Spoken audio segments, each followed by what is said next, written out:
So once I'm on this website, what are the basic steps that I need to follow? Maybe I need to put some filters, or maybe when I've got the listings, what is the next step? How do I exactly proceed? Definitely, there are like a lot of filters in that. Maybe like a one bedroom, basement, a walkout basement. Walkout basement is like almost like a level of the house, and it's like very well ventilated, and like, there's a lot of light coming into the room.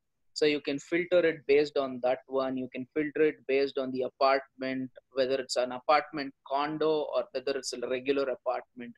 Apartment condo means it's not two high rise floors. Maybe you can get it up to like 3 to 5 floors, and like a bunch of accommodations inside that. Other than that, you have like these high rise condos, 30 floors, 35 floors.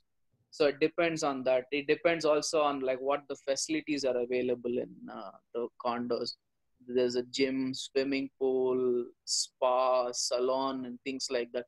So they've got like a bunch of filters you can add, and you can search for these accommodations.